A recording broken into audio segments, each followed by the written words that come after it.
Hello everybody, this is Jay Callahan, author of Relics of Hyrule, a DLC scale Zelda mod for Skyrim and Skyrim Special Edition. The mod has been around since 2013, and in that time I've gotten lots of comments, kind words, suggestions, requests, complaints, and through those comments I have seen that there's some misconceptions about the mod. So I wanted to address some of those misconceptions here. Here are 12 misconceptions about Relics of Hyrule. Number 12, simply put, is the misconception that Relics of Hyrule is immutable. And by that I mean that it's set in stone, that the way things are the way they will always be.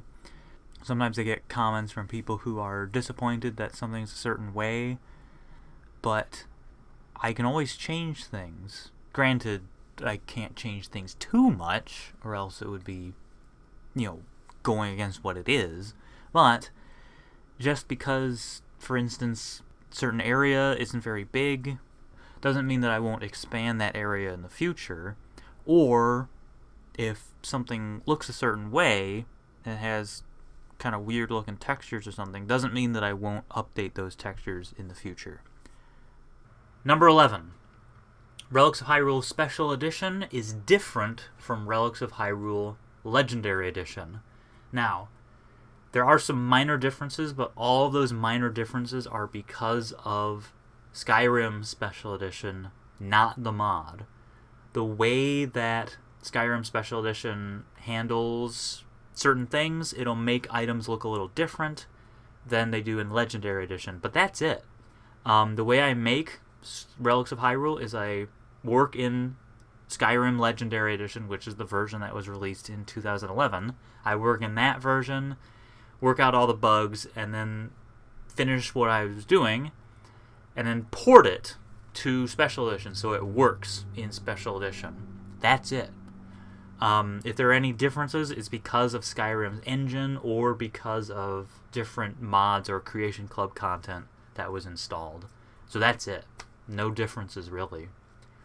Misconception number 10. A new save is needed for Relics of Hyrule. This is not the case.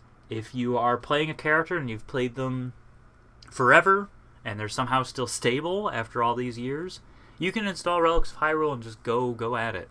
If you've never installed it before. If you have installed it before and you're updating, you might want to make a clean save, but you don't need to worry about it too much. Relics of Hyrule is a very small footprint, and it's only if there's a lot of big changes, that's the only reason you would need to make a new save. But you don't need to make a new save to play Relics of Hyrule. Misconception number 9. Golden foxes will lead you to Relics of Hyrule items if you follow them. This is interesting because there's no code, there's no programming for golden foxes, or foxes for that matter, to lead you to treasure. I think I know why this misconception kind of came about.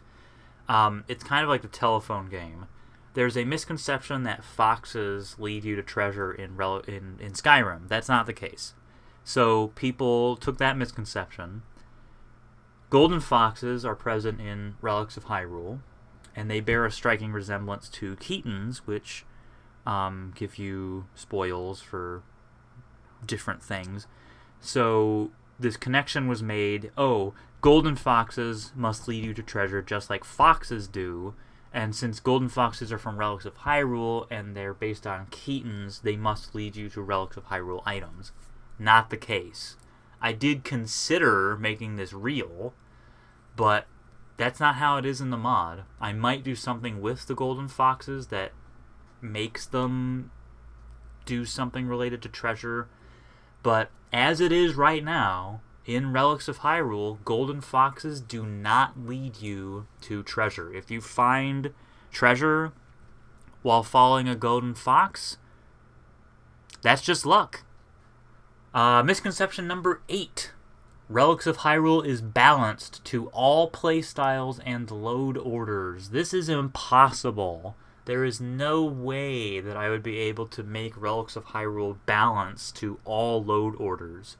I made it slightly more difficult than vanilla Skyrim. That's what it's balanced to. It's balanced to vanilla Skyrim. So Relics of Hyrule items are slightly stronger. Enemies are slightly stronger than vanilla Skyrim, encouraging you to use Relics of Hyrule items. But other than that, there's nothing that would make it work with every playstyle or load order. That would just be impossible. Sometimes people seem to expect me to balance the mod to their load order, which I can't do. I don't know what mods you have installed. So if you have like a million magic mods and a million mods that add like really tough enemies, and every time you sneeze it summons 500 bears, and you expect Skyrim to be, if you expect Relics of Hyrule to be balanced to that, I can't help you. Relics of Hyrule is just sort of balanced to the vanilla game. Okay. Misconception number 7. Relics of Hyrule replaces items from Skyrim. I understand why this misconception exists, because you can go into a Nord ruin and encounter a Redead, or a Frostbite Spider lair and encounter a Skulltula.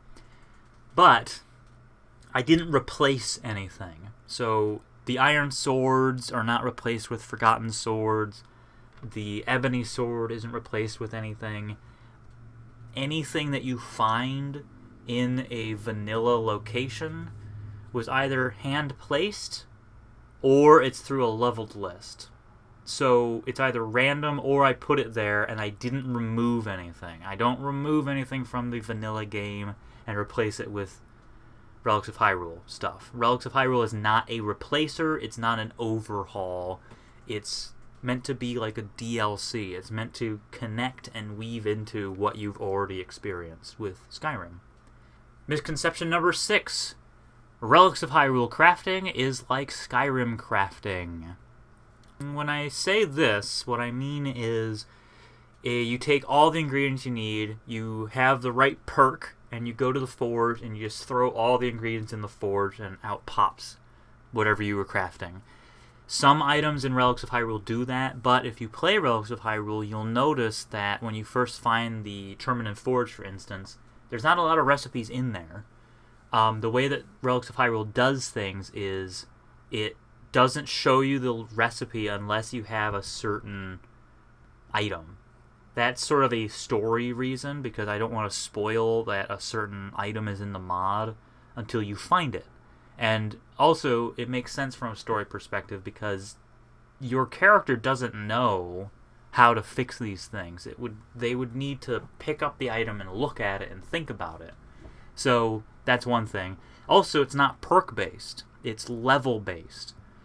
If you have a certain item and you're a certain level in smithing, for instance, then you'll be able to craft a certain thing at the Terminin Forge. And if you're a certain level in alteration or enchanting or restoration or something, then you can use the Ancient Enchanter. So the way that Relics of Hyrule crafting works is it's conditional. It's not like Skyrim crafting. And in some cases, you have to make one item and then use that item to make others. Bombs are a great example. You need to make a bomb casing, and then you can make bombs from there. Misconception number 5. Items in Relics of Hyrule function like they do in Zelda. Unfortunately, and in some cases fortunately, this is not the case. In Relics of Hyrule, everything that I've added to Relics of Hyrule has had to be adapted to a Skyrim context. For instance, the hookshot is a great example. I could have programmed the hookshot so that when you shot something, it brought you to that something. That is possible with Skyrim's engine. Some things aren't possible with Skyrim's engine, and some of the things that are possible, like the hookshot, would be game-breaking. I don't want to let people use Relics of Hyrule to potentially go around a boundary that the vanilla game placed. there's some things that I just can't help, like the water walking on the hover boots, but a hook shot would be inherently game-breaking if I didn't limit it.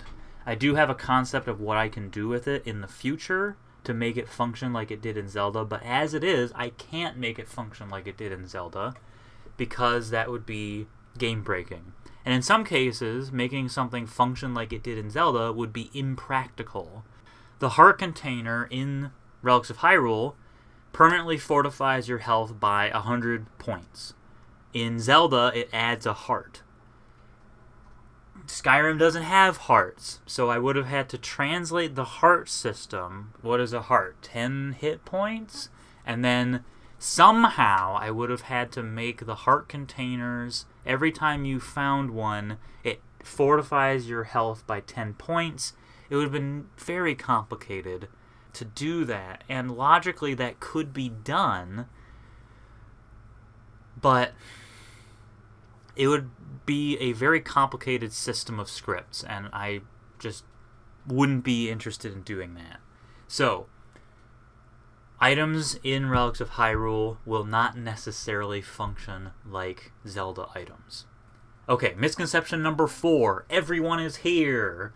And by that I mean every single item from every single Zelda game that has ever been, every variant of the hookshot, every variant of the Master Sword, every Korok seed from Breath of the Wild, everything is being considered for Relics of Hyrule. It's not. That would be impractical.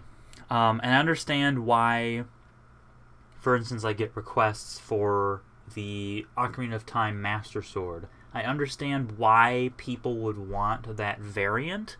I understand the connection to it, and I understand the preference. And I understand being passionate about something that, you know all of these nuances, and you care about all these nuances. But within Relics of Hyrule, within the context of the story, I just can't add every single item or every single variant. It would start to dilute what I'm trying to do, if that makes sense. And I have nothing against, like, the Ocarina of Time Master Sword. I have nothing against the Majora's Mask hookshot and things like that. But in some cases I had to make it look a certain way because it needs to fit in a Skyrim context. Or I chose one version of it because there's only one that can be in the story of the mod. The Master Sword is a great example. That's the model that I had, and while I could add more variants of it, it's not what the mod is about. The mod is not about adding a bunch of stuff, and we'll get to that. And not every single thing can fit. Especially enemies.